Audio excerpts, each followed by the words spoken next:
Halo, selamat sore semuanya. Sebelumnya, terima kasih banyak nih yang sudah bergabung bersama kita di webinar Health Talk kali ini. Nah, apa kabarnya nih Sobat Health Talk? Semoga dimanapun Sobat Health Talk menyaksikan webinar kali ini, semoga dalam keadaan sehat selalu ya. Nah, ada peribahasa tak kenal maka tak sayang. Untuk yang baru pertama kali join dengan webinar Health Talk Ciputra Medical Center kali ini, perkenalkan nama saya Jonathan. Saya yang akan memandu acara atau webinar Health Talk kali ini yang menjadi moderator juga. Aku akan menjelaskan sedikit mengenai topik pada kali ini, yaitu kita akan membahas mengenai gejala penyakit jantung dan cara pencegahannya. Kita akan membahas bersama dengan narasumber kita utama hari ini, yaitu Dr. Stefani Salim yang merupakan dokter spesialis jantung dan juga pembuluh darah di Ciputra Medical Center. Baik, mungkin sebelumnya aku akan undang terlebih dahulu ya, Dr. Stefani.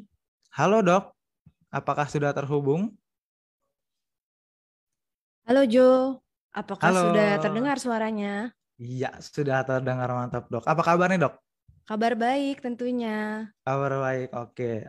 Jadi kalau aku lihat banyak sekali kayaknya teman-teman yang sangat udah excited banget mengenai jantung kali ini. Mungkin tanpa berlama-lama lagi kali ya, Dok ya. Aku sampaikan kepada waktu dan tempat, dipersilakan. Oke Jo, baik. Terima kasih atas perkenalan dan introduksinya. Mungkin teman-teman seperti yang tadi Jo sudah bilang bahwa kalau tak kenal maka tak sayang. Jadi perkenalkanlah saya adalah Dr. Stefani Salim, nama lengkap saya, dokter spesialis jantung dan pembuluh darah yang saya berpraktek di Ciputra Medical Center di Lotte Shopping Avenue, Kuningan, Jakarta dan Indonesia. Nah, pada hari ini saya mendapatkan kesempatan untuk bercerita sedikit mengenai penyakit jantung, gejala-gejalanya seperti apa, serta cara-cara pencegahannya. Jadi untuk Sobat Healthlock yang sebenarnya masih galau nih, masih bingung, aduh sebenarnya saya tuh sakit jantung atau tidak? Nah, itu nanti akan kita kupas sedikit, sakit jantung mulai dari yang paling ringan sampai yang mematikan, yang tiba-tiba bahkan bisa berhenti mendadak jantungnya. Nah, oke Sobat Healthlock, supaya tidak berlama-lama lagi, kita langsung mulai saja. Iya, jadi jantung. Hai jantung, kita kenalan dulu sama jantung. Mungkin teman-teman ingat semua bahwa dulu pas kita sekolah kita pernah dikenalin bahwa organ utama kita, salah satu organ utama dalam tubuh kita adalah jantung. Yaitu dia adalah otot atau seperti pompa yang besarnya sebenarnya hanya sekepalan tangan kita saja. Dan posisinya dia ada di dalam rusuk dada di sebelah kiri. Dia berdetak sangat sering, yaitu 100.000 kali sehari. Kalau normal, kalau misalnya denyutannya tidak normal atau cepat tentunya lebih banyak. Dan kira-kira darah yang dipompakan ke seluruh tubuh dalam satu hari itu ada hampir 2.000 galon. Nah, oke. Nah, jadi mesin atau pompa sekecil ini kerjanya sangat berat. Setiap hari dia berdetak dari mulai kita lahir sampai tentunya nanti kita meninggal. Nah, tugas jantung itu apa? Dia memompakan darah yang kotor dari seluruh tubuh. Jadi dari seluruh tubuh, tangan, kaki, dan organ-organ, dia akan masuk ke jantung sebelah kanan. Dari jantung sebelah kanan, dia akan dipompakan ke seluruh tubuh, ke paru-paru. Ini yang warnanya biru, ini adalah darah yang kotor. Lalu di paru-paru dia akan dicuci bersih dan masuk kembali ke dalam jantung yang sebelah kiri, yang warnanya merah seperti ini. Dan dari jantung sebelah kiri akan dipompakan ke seluruh tubuh melalui pembuluh darah yang besar ini dan ke organ-organ kita tentunya, membawa oksigen ataupun darah bersih. Nah, jadi penting sekali dia. Misalnya kita pompanya tidak baik, tentunya akan terjadi hambatan dalam menghantarkan darah bersih atau oksigen ke organ-organ tubuh kita. Oke. Jadi bagaimana sih jantung kita tuh bisa tetap sehat dan kuat? Ada yang memberi makan jantung kita. Namanya adalah arteri koroner atau pembuluh darah yang memberikan makan kepada otot jantung. Nah, arteri koroner itu bercabang dari mana? Tadi kan jantung sebelah kiri memompakan ke seluruh tubuh. Dan cabang pertamanya adalah arteri koroner. Jadi kita bayangkan saja bahwa arteri ini adalah irigasi untuk sawah. Seandainya irigasinya baik, maka otot-otot jantung dia akan tumbuh dengan baik dan seperti sawah yang hijau. Sehat seperti ini. Tapi apabila ada sumbatan dari dari arteri koroner di otot jantung ini, maka bayangkan saja sawahnya pasti kering. Nah, sawahnya kering, kita ibaratkan bahwa otot jantung kita itu juga kering sehingga tidak mendapatkan darah dan akhirnya pompa jantungnya akan terganggu. Nah, selain dari pembuluh darah yang memberikan oksigen, jantung kita sendiri adalah sistem yang sangat canggih. Dia mempunyai listrik. Dia berdenyut karena adanya hantaran konduksi dari listrik jantung.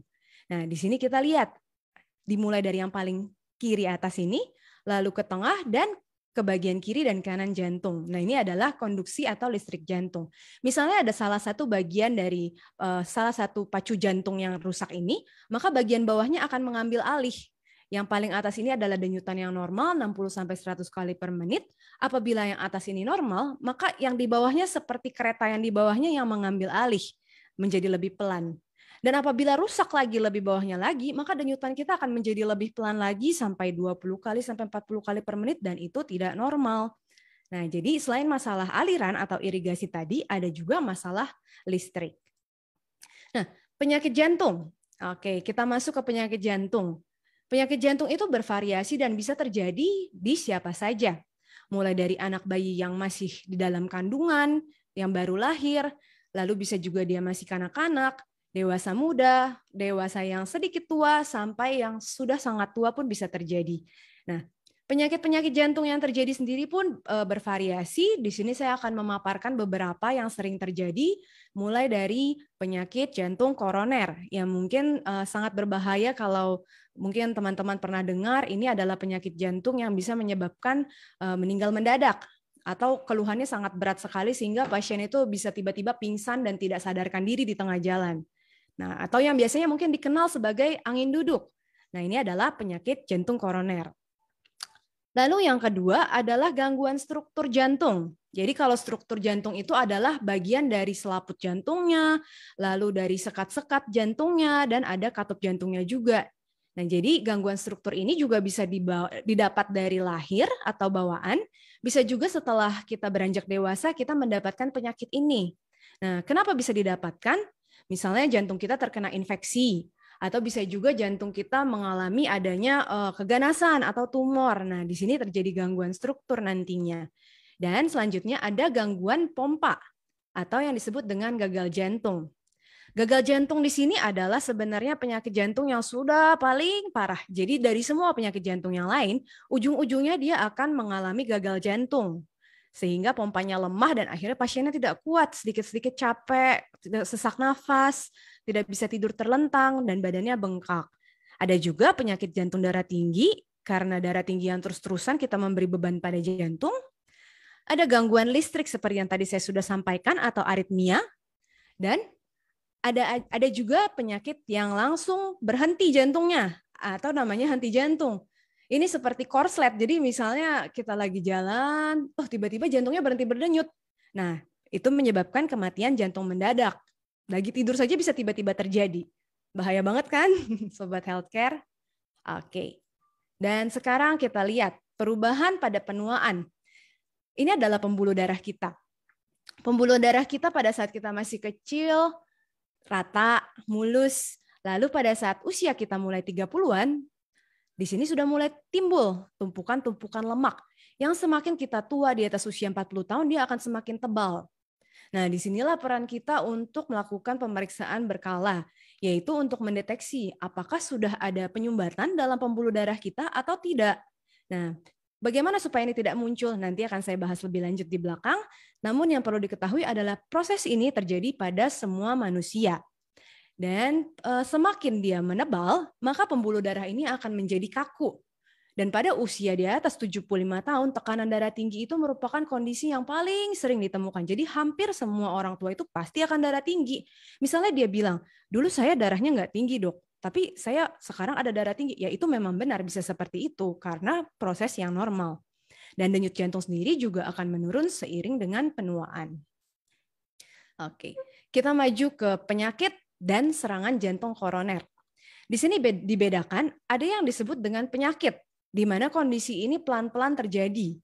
Jadi merupakan suatu proses yang semakin lama semakin berat. Dimulai dari proses yang minimal. Nah, sedangkan ada yang disebut dengan serangan, di mana pada kondisi serangan, pasien sebelumnya tidak pernah ada keluhan sama sekali. Jadi dia bahagia-bahagia saja, setiap hari nggak pernah ada keluhan, tiba-tiba suatu hari dia sakit jantung mendadak.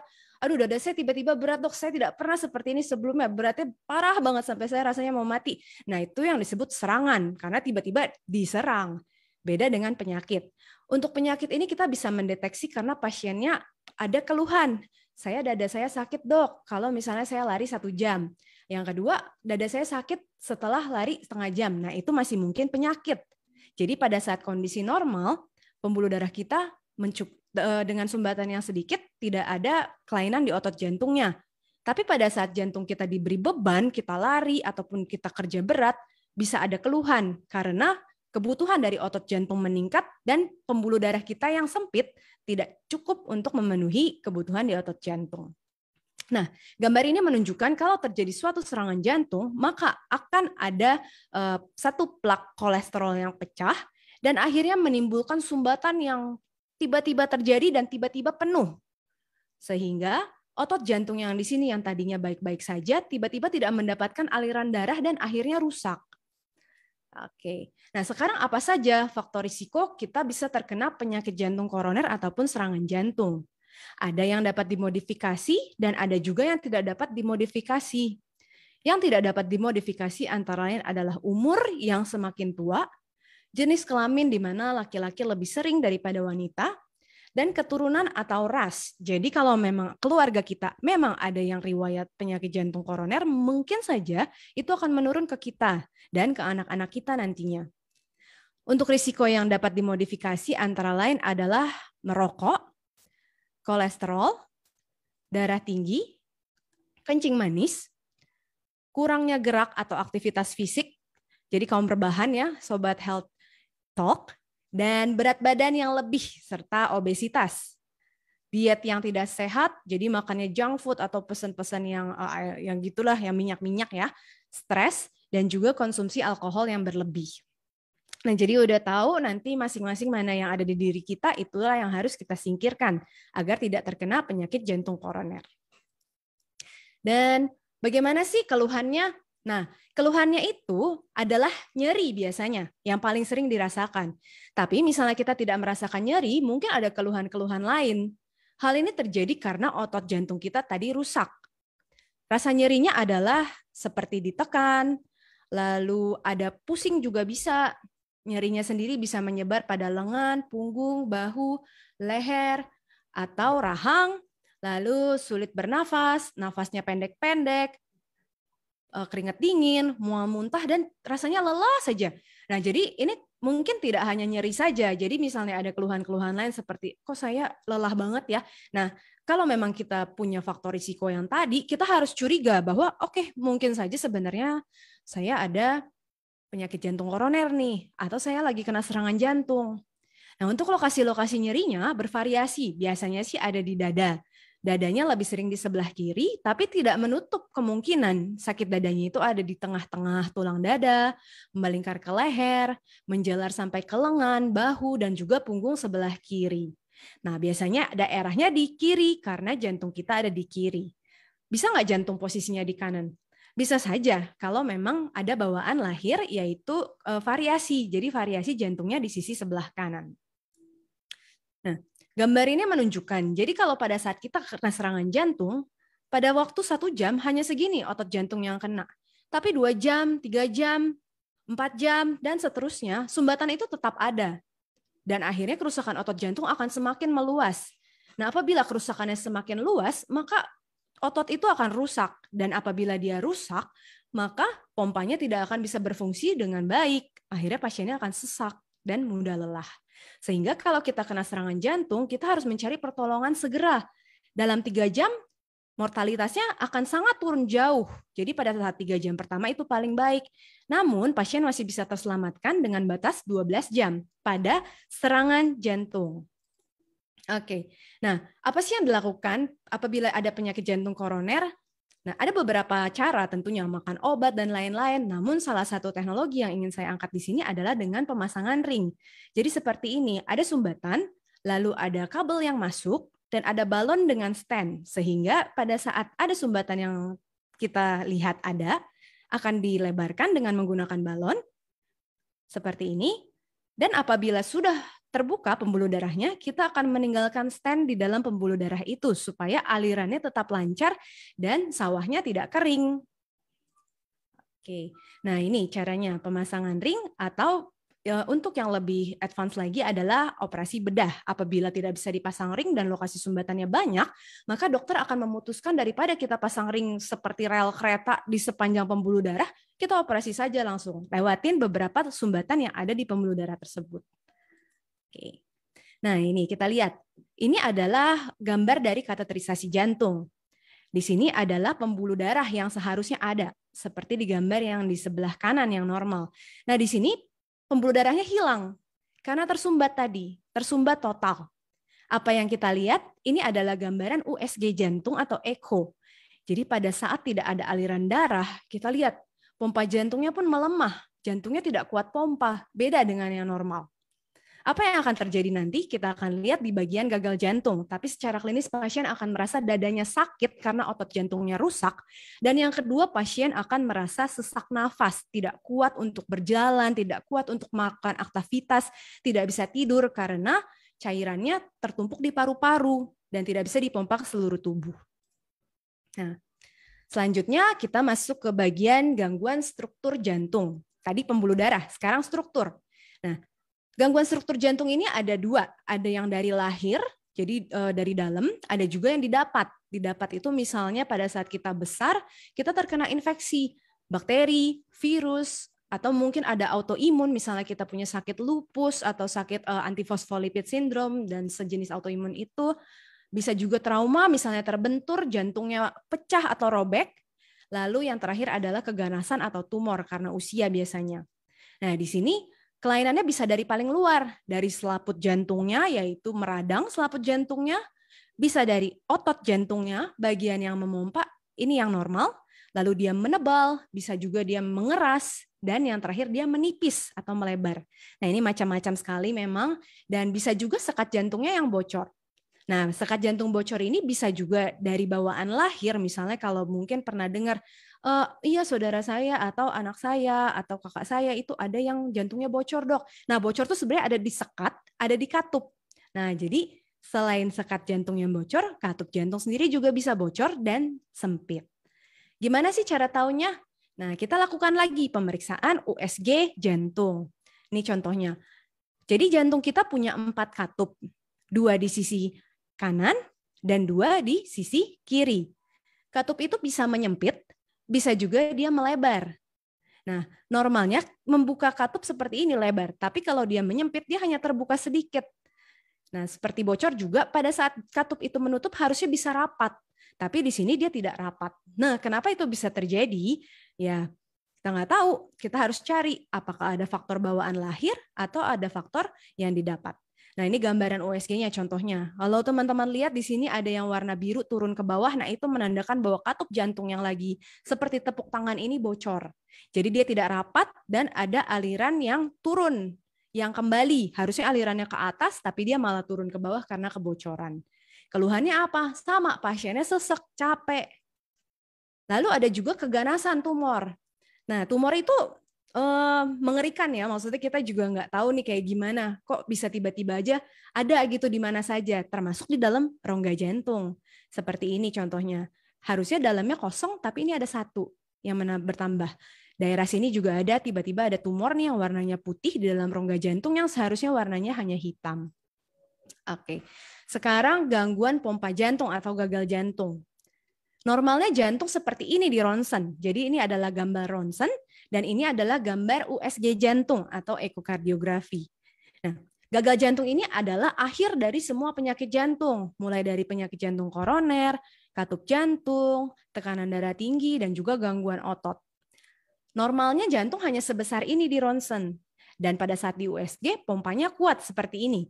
Rongga-rongganya juga hampir berimbang 4-4-nya.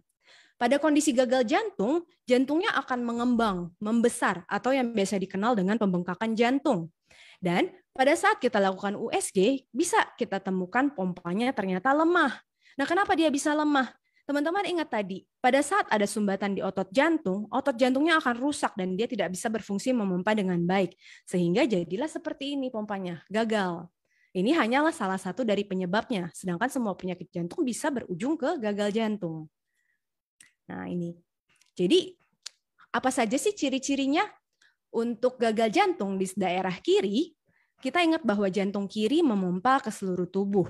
Jadi, apabila ada kelemahan pompa di kiri, pasien akan sesak karena darahnya tertumpuk di paru-paru. Lalu dia akan batuk, dan juga dia akan merasa lelah karena darah yang dipompa ke seluruh tubuh itu kurang. Nah, pada di sisi kanan, pasien akan merasa begah, perutnya bengkak, karena bagian kanan ini memompa darah kotor dari seluruh tubuh. Dan apabila tidak dipompa, tentunya akan menumpuk di badan. Sehingga dia akan merasakan perutnya kembung, begah, livernya membengkak, sehingga dia rasanya mual, mau muntah terus. Dan akhirnya kakinya bengkak. Jadi biasanya kan suka dibilang tuh kakinya bengkak, apakah itu gagal jantung? Mungkin saja, tapi mungkin juga tidak. Oke. Selanjutnya kita bahas sedikit mengenai darah tinggi dan penyakit jantung darah tinggi. Jadi sebenarnya darah tinggi itu apa? Darah tinggi itu adalah tekanan darah yang tinggi tentunya. Di atas 140/90 kalau dari panduan AHA 2014 dan juga GNC. Nah, tekanan darah itu sendiri adalah tekanan pada pembuluh darah arteri yang dipengaruhi oleh tekanan darah. Jadi kita mengukur tekanan dari pembuluh darah yang ini, yang dikeluarkan, yang dipompa dari jantung. Yang ini nih. Nah, apabila pembuluh darahnya kaku, semakin tinggi umurnya, maka tensinya akan semakin tinggi. Kita lihat di sini. Ini tekanan darah yang atas namanya tekanan darah sistolik, tekanan darah yang bawah namanya diastolik, dan bagian yang ketiga ini biasanya adalah hitungan nadi. Tekanan darah sistolik ini akan meningkat seiring dengan usia, dan 9 dari 10 individu akan menderita hipertensi. Jadi wajar Sobat Health Talk kalau misalnya nanti kita kena hipertensi pada usia yang tua. Oke. Nah ini kita lihat gradingnya. Normalnya itu di bawah 140/90, tapi apabila kita sudah tensinya di atas 120, kita harus curiga apakah kita sudah mulai ada bakat hipertensi. Dan apabila tensinya sudah di atas 180/110, artinya itu sudah gawat. Kita sudah harus membutuhkan tata laksana yang emergensi. Oke. Nah, apa sih bahayanya darah tinggi itu? Jadi sebenarnya darah tinggi itu terjadi pada 77% pasien stroke. Hipertensi sendiri meningkatkan risiko stroke hingga 4-6 kali. Jadi jangan dibilang darah tinggi, oh saya nggak ada keluhan dok, nggak apa-apa saya nggak mau minum obat. Bapak Ibu sekalian mungkin tidak tahu bahwa sebenarnya di dalam pembuluh darah itu sedang terjadi proses yang merusak pada organ-organ kita. Yaitu bayangin aja, misalnya organ kita itu adalah sesuatu yang lunak, lembek, atau seperti saringan, lalu ditembak terus dengan tekanan yang tinggi. Lama-lama dia akan rusak. Ibaratnya kayak karang dengan kena ombak. Jadi lama-lama karangnya juga akan hancur seperti itu.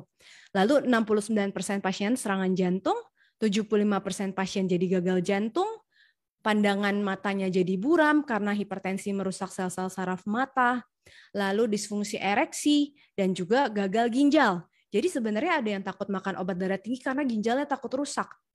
Kenapa nih? Padahal sebenarnya terbalik. Kalau misalnya tensinya terus tinggi, maka lama-lama ginjalnya yang rusak. Karena ginjal itu adalah saringan dan terus-menerus ditembakkan oleh tekanan darah yang tinggi. Sehingga akhirnya ginjalnya lama-kelamaan akan rusak dan bocor. Kira-kira seperti itu. Dan ini saya memberikan gambaran juga mengenai penyakit jantung hipertensi. Ini sering sekali ada ditemukan di klinik maupun dimanapun. Jadi jantung yang normal seperti ini. Dia tidak menebal dan tidak besar. Rongganya juga pasah. Nah, pada saat terjadi darah tinggi, jantung kita itu dipaksa seperti mengangkat beban. Dia harus melawan beban yang tinggi, yaitu beban tekanan darah yang tinggi. Jadi bayangkan saja seperti atlet atau binaragawan yang terus mengangkat beban, lama-lama ototnya menjadi besar. Seperti itulah jantung kita berkompensasi menjadi hipertrofi atau menebal. Nah, pada fase awal dia masih oke, masih bagus karena pompanya masih kuat. Tapi kalau kita biarkan terus, maka otot jantung itu akan rusak. Akhirnya lama-lama dia akan menipis juga. Nah, ini jadi serat yang normal. Ini serat yang pada saat otot jantung itu mulai berubah. Jadi dia mulai rusak. Jaringan yang harusnya otot berubah menjadi jaringan ikat yang kaku. Sehingga jantungnya dia bagus memompa ke dalam, tapi dia tidak bisa meregang keluar. Nah, pada saat dia tidak bisa meregang keluar, kita akan rasanya gampang capek. Jalan sedikit kok lelah. Nah, itu karena otot jantungnya sudah mulai berubah, dia sudah mulai tebal dan kaku. Pada saat di ronsen biasanya akan muncul pembengkakan jantung. Nah, seperti ini nanti pada saat otot jantungnya dipotong seperti buah pepaya dipotong tengahnya, tebal dan rongga yang efektif di dalamnya menjadi sedikit, jadi kecil. Ini yang normal.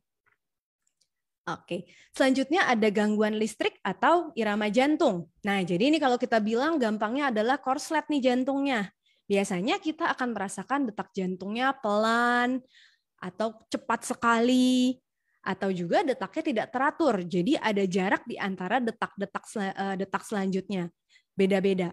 Nah, keluhan ini sebenarnya tidak bahaya dan tidak terlalu mengganggu, tapi akan menjadi bahaya atau emergensi apabila disertai keluhan lain seperti sesak nafas, nyeri dada, berkeringat, rasa ingin pingsan, bahkan sampai lemas, sampai pusing, bahkan pokoknya sampai nggak enak deh. Nah, itu artinya sudah bahaya dan sudah harus ada pertolongan selanjutnya. Nah, ini irama yang normal seperti ini contohnya. Ini kita lakukan dari pemeriksaan listrik jantung. Dan apabila terjadi irama yang berdangdut-dangdutan, maka iramanya tidak seperti itu dan bervariasi bentuknya. Seperti ini. Nah, ini adalah satu irama jantung yang juga harus diperhatikan. Yaitu kalau memang kita tahu ada penyakit ini di diri kita bisa mencegah. Mencegah apa? Mencegah stroke kalau pada kasus atrial fibrilasi. Nah, atrial fibrilasi ini adalah gangguan irama dan yang paling sering ditemukan pada pasien di usia 65 tahun ke atas.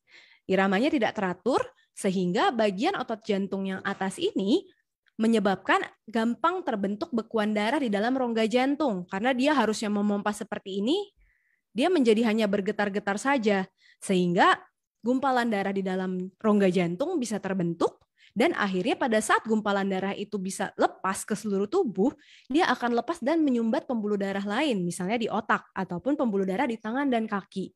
Sehingga apabila kita sudah mengetahui kita punya atrial fibrilasi dan kita berikan pengencer darah sebelumnya, mungkin tidak akan ada gumpalan darah lagi di jantung kita dan itu mencegah stroke.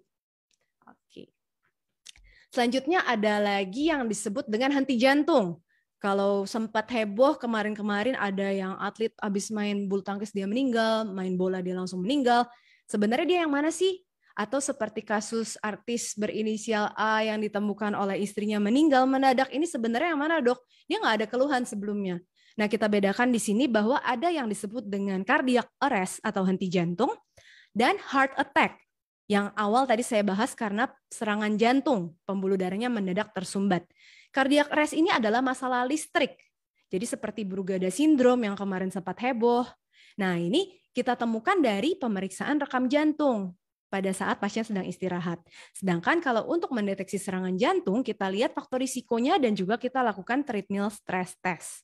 Nah, di sini pada cardiac arrest, karena masalahnya adalah masalah listrik, sehingga terapinya apa? Diberikan kejut listrik. Sedangkan kalau serangan jantung, masalahnya adalah masalah sirkulasi atau sumbatan, sehingga kita bisa lakukan pemasangan ring. Pada saat cardiac arrest, belum tentu ada masalah sirkulasi. Tapi pada masalah sirkulasi bisa saja terjadi henti jantung, karena pada saat jantungnya rusak, dia bisa terjadi korslet pada otot jantungnya, sehingga dia tidak memompa dengan normal. Oke.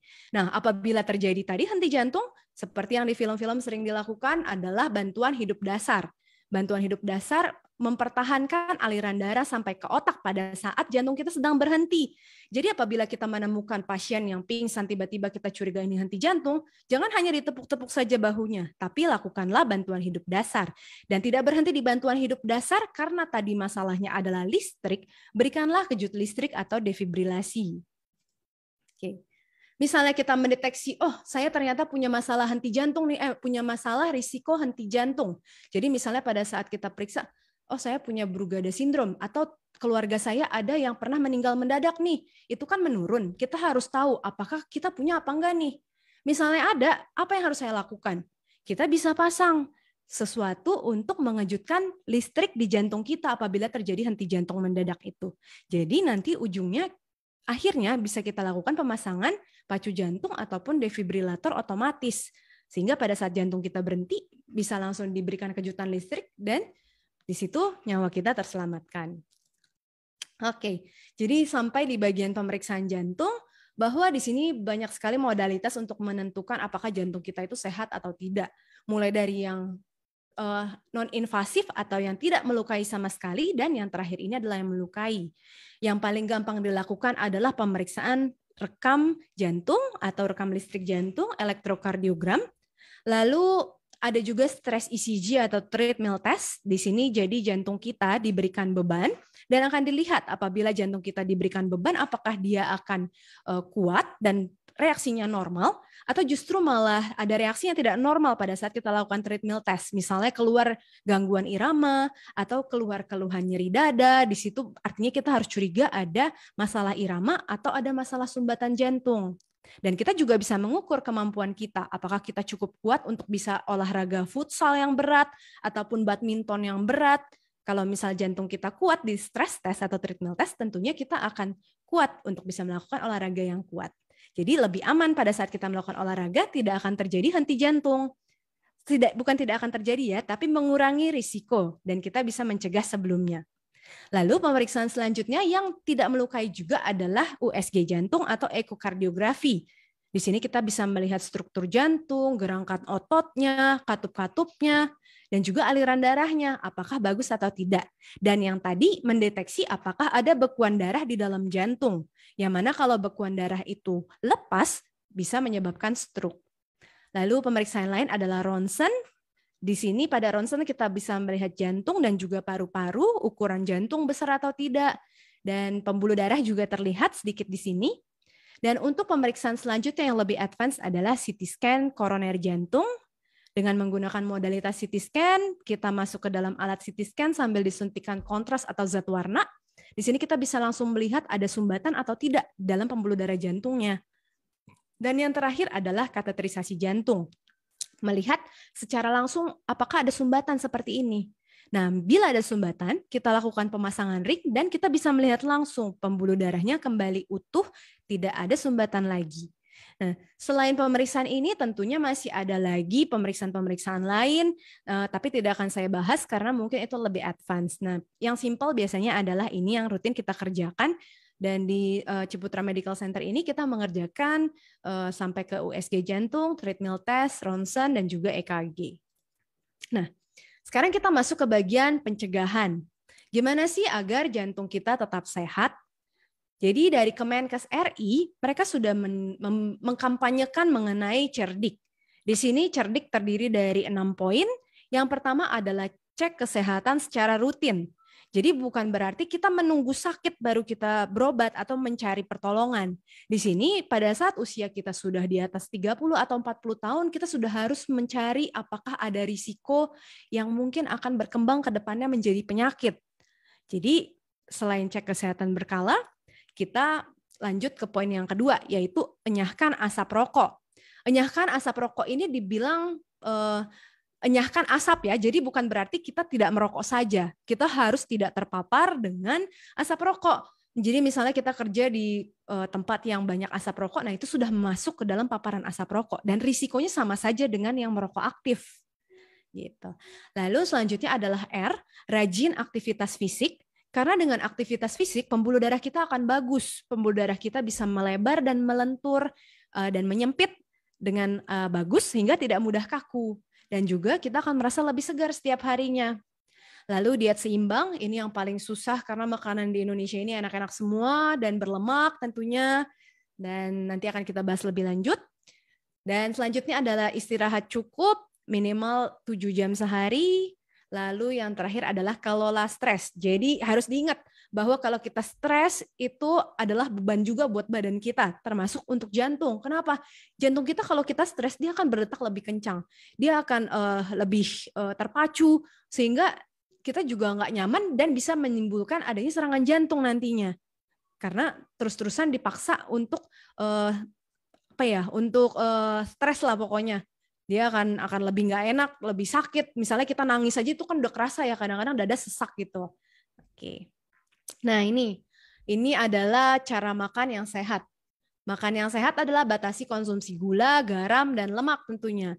Nah ini adalah contoh piring yang ideal. Jadi ini sebenarnya untuk pasien diabetes. 1/4-nya karbohidrat, 1/4-nya protein, dan setengahnya ini adalah sayur dan buah. Jadi gorengan pun nggak ada ya di gambar ini. Oke. Dan yang terakhir adalah Panca Usaha Jantung Sehat. Sama, hampir sama dengan yang tadi. Ini adalah kampanye dari Yayasan Jantung Indonesia. Kalau yang tadi adalah dari Kemenkes. Nah, di sini yang dibilang pertama adalah seimbangkan gizi. Kedua, sama, enyahkan rokok. Ketiga, hadapi dan atasi stres. Keempat, awasi tekanan darah. Dan yang terakhir adalah teratur berolahraga. Jadi kalau tadi sudah diingat penyakit jantung koroner itu ada faktor risikonya apa saja, harus diingat penyakit jantung koroner itu dapat dan harus dicegah. Dan kalau memang ada faktor risikonya, kita hindari dan kita kontrol. Bila sudah terjadi, maka lakukanlah pengobatan optimal seumur hidup. Oke, baik. Jadi mungkin sekian dulu paparan dari saya mengenai penyakit jantung. Semoga bisa memberikan beberapa masukan dan beberapa insight buat teman-teman sekalian mengenai penyakit jantung. Oke, mungkin saya kembalikan dulu ke Joe untuk sesi tanya jawab dan selanjutnya. Jonathan, silakan. Ya, halo dok. Wah, terima kasih banyak ya dok untuk materinya. Ini memang untuk jantung ini sangat kompleks sekali ya dok ya. Bisa kita katakan dari cara kerjanya karena memang istilahnya yang utama di dalam tubuh mulai dari tadi yang sikatan, cerdik segala macam itu memang kurang lebih cara sederhana ya dok ya untuk menjaga jantung keseharian terutama untuk orang-orang yang produktif. Ya. Oke, kita bisa lihat ada banyak sekali pertanyaan yang sudah diajukan oleh Sobat Health Talk sekalian nih dok. Iya, banyak banget pertanyaannya saya lihat dan semuanya menarik dan ya sebenarnya pengen banget saya jawab semua karena takut teman-teman nanti pada salah kaprah misalnya tidak dijawab sih. Betul. Mungkin kita mulai dari yang pertama aja kali ya dok ya. Boleh. Ini aku pilih dari Bapak Bambang Sugiharto. Ini dok. Ya, pertanyaan itu adalah saya berumur 59 tahun dok, rutin donor HB, saya tinggi SHG kadang-kadang ditolak untuk donor karena HB melewati 17,0. Misalnya 17,5 saya rutin jogging 5 km, detak jantung saya saat bangun pagi 48 per menit. Saat sudah beraktivitas bisa lebih dari 60. Yang saya ingin tanyakan, apa hubungan HB dan kesehatan jantung? Oke, Pak Bambang, jadi masalah HB itu adalah komponen darah atau sel darah merah yang tugasnya adalah membawa oksigen dalam darah untuk disampaikan ke organ. Jadi dia kayak taksinya oksigen nih ke dalam organ-organ kita. Apabila HB kita rendah, maka jantung kita tidak mendapatkan oksigen dengan cukup dan akhirnya kita akan gampang lelah dan otot jantung kita lama-lama akan rusak. Nah, kalau Pak Bambang di sini kondisinya bukan HB-nya yang rendah, justru HB-nya yang tinggi. Nah, pada saat HB-nya tinggi sebenarnya kita tidak perlu terlalu khawatir. Cuman pada saat untuk donor, bila HB-nya tinggi mungkin kualitas HB-nya tidak bagus, makanya tidak dikasih. Dan untuk masalah detak jantung, untuk masalah jogging 5 km ini bagus banget Pak. Kalau bisa justru teman-teman yang lain juga seperti itu, bisa olahraga 3-5 kali per minggu. Dengan kalau misalnya kita mau lari itu 3-5 km selama 30-50 menit. Nah, jadi ini bagus Pak. Tapi untuk detak jantung saat bangun pagi 48 kali per menit dan pada saat aktivitas 60 kali per menit. Nah sebenarnya detak jantung 48 kali per menit ini nih agak rendah Pak, karena yang normal itu adalah 50-100. Tapi apabila tidak ada keluhan, maka tidak apa-apa. Dan untuk memastikannya sebaiknya sih ada rekam jantung, sehingga kita lihat pada saat denyutnya 48 itu apakah rekaman jantungnya iramanya normal, atau justru iramanya yang tadi saya bilang, dari kereta yang paling atasnya rusak sehingga bagian bawahnya yang lebih pelan yang mengambil alih. Nah, apabila seperti itu denyutnya terlalu pelan, mungkin Bapak membutuhkan pacu jantung, apalagi kalau ada keluhan seperti gampang sesak, lemas atau pusing rasa ingin pingsan. Mungkin kira-kira seperti itu, Pak, jawabannya. Iya, jadi kurang lebih memang itu detail yang cukup berbeda ya. Jadi mungkin Bapaknya sudah melakukan pengecekan segala macam dan mengetahui lebih lanjut lagi ya dok ya. Juga ini aku bacakan pertanyaan selanjutnya itu dari Kak Lydia. Dok, apakah kalau dari dulu orang tua itu tidak ada sakit jantung dan masa tuanya terkena sakit jantung, apakah itu tetap akan ada kemungkinan sakit jadi penyakit keturunan dok? Oke, Ini jadi menarik untuk pertanyaannya dok. iya, tentunya seperti itu. Setiap kali saya ketemu pasien jantung baru, saya akan selalu menanyakan pada pasien itu, apakah di keluarganya ada yang sakit jantung juga? Apakah ada keluarganya yang meninggal mendadak? Karena memang sebenarnya penyakit jantung itu diturunkan. Apakah semuanya diturunkan? Tentu saja tidak. Ada beberapa hal yang diturunkan. Jadi misalnya koroner, penyakit jantung koroner yang terjadi pada usia yang muda banget, pada laki-laki di bawah 45 tahun dan pada perempuan di bawah 55 tahun di saat wanita itu belum menopause. Nah, itu merupakan faktor risiko yang diturunkan karena mungkin bawaan dari profil lemaknya, profil pembuluh darahnya itu bisa menurun ke anak-anaknya. Jadi mungkin saja kalau anak-anaknya umur 30-40 tahun kena serangan jantung, anaknya lagi, cucunya lagi, cicitnya lagi ikutan kena. Nah, itu salah satu. Dan bisa juga dari pola hidup. Misalnya keluarga itu makannya minyakan semua, suka makannya gorengan, rendang, ya begitulah makanan-makanan yang seperti itu. Ya mungkin saja karena dari pola hidupnya akhirnya jadi menurun kebiasaan. Jadi seperti itu sih untuk penyakit turunan. Ya, Gitu. oke, berarti memang ada, tapi memang dari cara pola hidup itu juga penting banget ya dok ya. Iya, Jo, BTW tadi ada satu pertanyaan yang menarik, Jo. Tapi saya Ya, kehapus. Mungkin saya mau bahas sedikit ya. Boleh ya, Jo? kayaknya aku tahu maksud dokter ini Iya, yang ini ada dari Kak Gadis mungkin benar. Jadi saya, suami saya dari Kak ini ya, medical check up setiap tahun tidak Heeh. pernah terdeteksi adanya gejala sakit jantung. Ya betul yang itu. Setelah 2 kali kena Heeh, COVID, betul, tiba-tiba suami dari Kak Gadis ini jadi kena serangan jantung nih dok. benar. Efek obat COVID benarkah menyebabkan pengentalan darah sehingga akan Iya, mengganggu peredaran darah ke jantung? Ini menarik sih dok. Silakan. ya itu. Jadi Jo, seperti itu. Dan mungkin ini banyak yang salah kaprah. Tadi saya membahas bahwa ada yang namanya serangan jantung. Jadi pada saat kondisi serangan jantung, itu pembuluh darah kita yang baik-baik saja ada yang pecah plak pembuluh darahnya.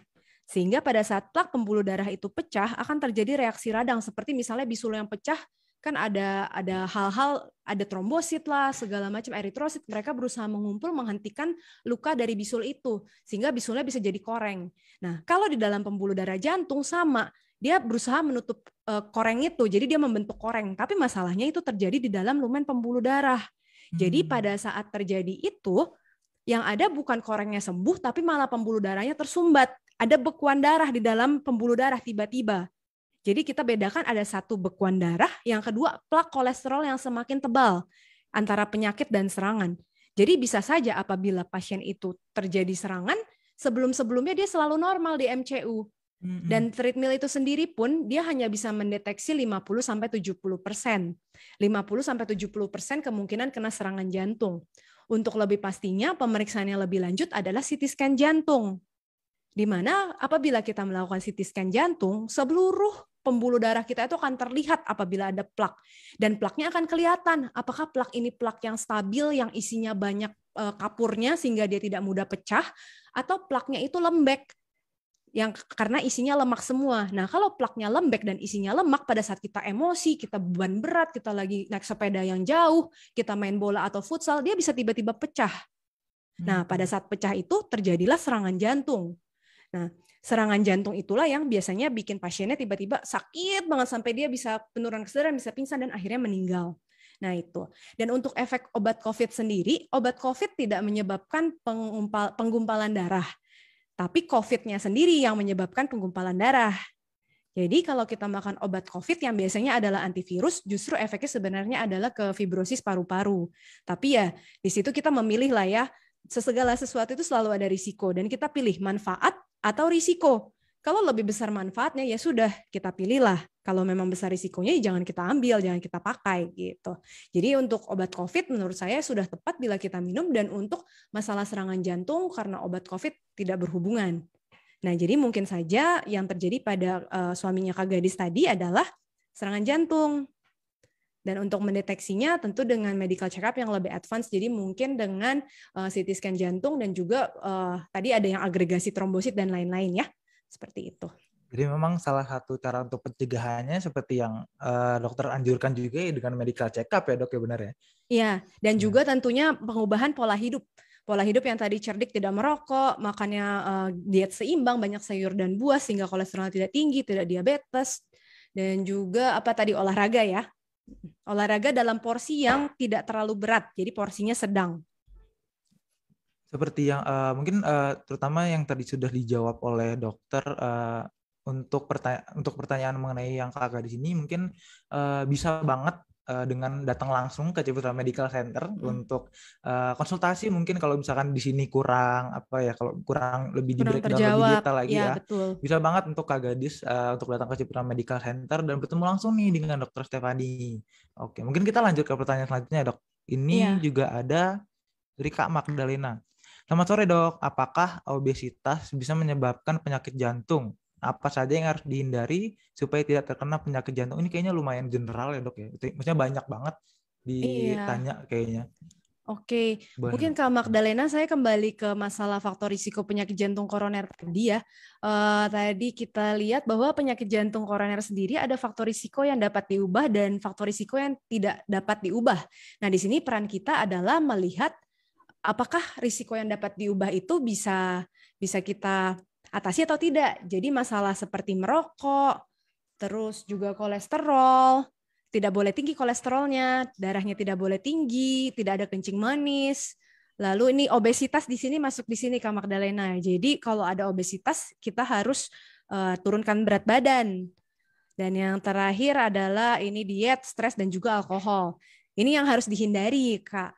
Nah, untuk obesitas sendiri, ya banyak program yang bisa kita usahakan lah, misalnya dari pola makan yang rendah kalori. Jadi mungkin kita bisa punya aplikasi yang kalori counter. Kita hitung apakah makanan yang kita makan itu kalorinya ternyata sangat berlebihan untuk badan kita. Nah, dari situ kita bisa menurunkan berat badan dengan mengontrol jumlah kalori yang masuk. Dan kalau kalori yang masuk itu masih kebanyakan, ya udah kita buang dengan apa? Olahraga, aktivitas fisik, sehingga badan kita tidak kelebihan kalori dan kita tidak gemuk. Nah, apabila kegemukannya masih tetap setelah kita coba semua itu, mungkin Kak Magdalena membutuhkan bantuan dari profesional, yaitu mungkin dari dokter gizi. Ada beberapa penyakit yang memang sebenarnya bawaan dari hormon kita, makanya kita gemuk terus. Nah, mungkin gitu Jo, masalah mengenai obesitas dari Kak Magdalena ini. Nah, dari obesitas sendiri menyebabkan penyakit jantung karena tadi mungkin karena dia makannya banyak, lemaknya banyak, pembuluh darahnya sendiri pasti juga banyak lemak di dalamnya. Gitu. Jadi memang ada sebab akibat ya, bisa dikatakan. Betul. Ya, dari apa yang kita konsumsi, yaitu yang akan menjadi apa yang akan terjadi pada tubuh kita. Nah, oke, ini juga aku bacakan ada pertanyaan menarik dari Kak Nurul. Dok, saat CT scan hasilnya semua normal, namun saya sering mengalami aritmia. Tadi juga sempat dijelaskan ya, Dok. Saya diberikan obat-obatan untuk menurunkan tensi, padahal tensi saya tidak pernah di atas 120. Mohon penjelasannya, Dok. Apakah ada korelasi mungkin? Oke, Kak Nurul ya tadi ya. Kak Nurul, kalau dari CT scan itu kita melihat masalah saluran. Dan saya mengingatkan tadi bahwa ada dua sistem yang berbeda, yaitu dari saluran, yaitu masalah pembuluh darah yang dilihat dari CT scan, dan satu lagi adalah masalah listrik dari otot jantungnya. Nah, jadi kalau masalah listrik dari otot jantungnya, ada satu bagian otot jantung yang misalnya dia agak, ya kalau misal kita lihat kayak kulit kita tiba-tiba ada tai lalat. Nah, kira-kira otot jantung kita gitu misalnya. Nah, tai lalat ini kan nggak mulus. Nah, si bagian yang menimbulkan aritmia itu seperti itu. Dan cara menekannya adalah dengan menekan supaya denyut jantung Kak Nurul tidak tinggi, yaitu dengan diberikan obat anti aritmia yang mungkin biasanya adalah golongan beta blocker atau yang namanya mungkin biasanya sering dipakai bisoprolol. Jadi walaupun tensinya nggak tinggi, kita memberikan obat itu untuk menurunkan detak jantung dan juga menekan supaya sistem saraf simpatis yang memicu aritmia itu tidak muncul. Nah, jadi mungkin pertimbangan diberikannya obat tensi itu adalah untuk menekan aritmia, bukan untuk menurunkan tensinya. Gitu. Oke, baik. Berarti memang ada korelasi ya, Dok ya, untuk pengobatan yang tadi diterima oleh Kak Nurul. Dan juga nih, Dok, ada pertanyaan dari Kak Meliana. Maaf, Dok, ingin bertanya, apakah penderita hipokalemia atau kurang kalium dapat memperbesar seorang terkena resiko penyakit jantung?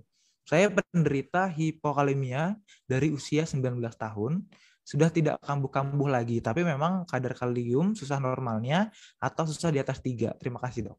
Oke, jadi kalium itu adalah garam darah. Yang mana garam itu kalau kita ingat dia mempunyai kapasitas ke listrik ya. Jadi dia tuh mempunyai efek kelistrikan dalam badan kita atau ion. Natrium, kalium, magnesium, dan kalsium itu semuanya ion. Dan apabila ada ketidakseimbangan dari salah satu dari mereka, itu mereka bisa menyebabkan gangguan dari listrik jantung atau aritmia. Jadi pada pasien yang biasanya kaliumnya rendah akan mudah mencetuskan terjadinya gangguan irama jantung atau yang paling sering biasanya adalah irama ekstrasistol. Jadi irama jantung kita tiba-tiba menjadi ada tidak teratur, iramanya lebih maju atau ada irama yang sepertinya hilang. Nah, itu dari hipokalemia. Tapi untuk risiko penyakit jantung secara keseluruhan, dia menyebabkan kerusakan dari otot jantung apabila irama yang tidak seharusnya muncul itu terus muncul. Jadi bahayanya ke situ aja sih. Tapi untuk masalah penyakit jantung koroner yang merupakan saluran yang berbeda ataupun katup tidak ada hubungannya. Jadi hubungannya ke listrik jantung kalau dari masalah kalium ini. Baik. Mungkin melihat jam sepertinya udah cukup banyak sekali untuk mungkin untuk 1-2 pertanyaan lagi ya, Dok ya. Iya, pertanyaannya udah sampai 90, Jo. Oke, mungkin pertanyaannya mungkin boleh nih dokter sekarang yang pilih, boleh siapa? Iya, saya sebenarnya mau jawab semua nih, tapi semuanya banyak sekali dan semuanya menarik sekali. Iya. Mungkin yang agak menarik nih, Dok. Selamat sore, Dok, dari Pak Napoleon ya. Kalau jantung terasa berdegup pelan, apakah berbahaya? Kadang terasa seperti itu, tapi tidak sering. Pernah waktu itu 2 kali sehari berdegup pelan dan karena panik saya lemas. Jadi ini bahaya apa enggak? Misalnya berdegup pelan, mungkin bisa variasi normal. Tapi kalau memang pelan sekali, mungkin itu ada bahaya. Jadi pada saat dia berdegup pelan, kita harus melakukan rekam jantung di situ. Dan akan dilihat iramanya. Kalau memang iramanya normal, ya sudah tidak perlu khawatir. Tapi kalau iramanya tidak normal atau iramanya menunjukkan sesuatu yang gawat, misalnya dia lama tidak ada degupan, artinya mungkin kita butuh tata laksana lanjutan. Ada sambil saya scroll lagi nih ada nih yang menarik. Jadi dari Bapak Suyanto, umurnya itu 67 tahun dan sejak umur 69 ya, pokoknya dia sudah pola hidup sehat. Dia tidak pernah makan yang goreng-gorengan, olahraga teratur dan pokoknya semua sehat. Di MCU pun bagus, tapi pada saat terakhir di CT scan dikatakan ada sumbatan 70% dan akhirnya dia dipasang ring. Nah dia bertanya nih, kenapa saya udah hidup segitu sehatnya, kok saya masih bisa kena serangan jantung atau bisa kena penyakit jantung? Nah Bapak tadi kan kita melihat bahwa faktor risiko itu ada yang bisa diubah dan ada yang tidak bisa diubah. Yang tidak bisa diubah salah satunya adalah karena usia atau penuaan. Bila diingat tadi, semakin tua kita, umur kita bertambah, maka pembuluh darah kita akan semakin kaku karena ada kapur-kapur dan juga sumbatan lemak. Jadi misalnya lemaknya tidak banyak, kapurnya mungkin akan tetap ada, seperti lutut dia pengapuran. Nah, pembuluh darah jantung bisa seperti itu juga pengapuran. Dan untuk yang pengapuran ini memang kita tidak bisa menekan terlalu dalam lah ya, maksudnya kita tidak bisa mencegah terlalu dalam. Jadi disitulah faktor risiko yang tidak dapat dimodifikasi, yaitu umur dan juga jenis kelamin laki-laki. Biasanya akan lebih sering kena serangan jantung. Gitu, Jo. Jadi memang sangat berpengaruh sekali ya, Dok ya. Iya, tapi ya namanya kita berusaha ya. Kalau memang kita udah berusaha kita masih gagal, mau gimana?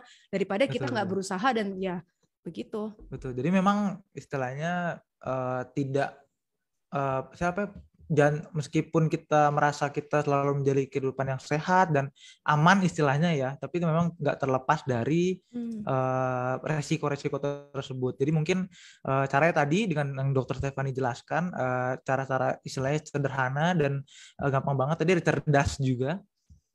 Itu juga mungkin salah satu step yang bisa diterapkan oleh Bapak Ibu sekalian. Terima kasih semuanya sudah mengikuti webinar kali ini. Terima kasih.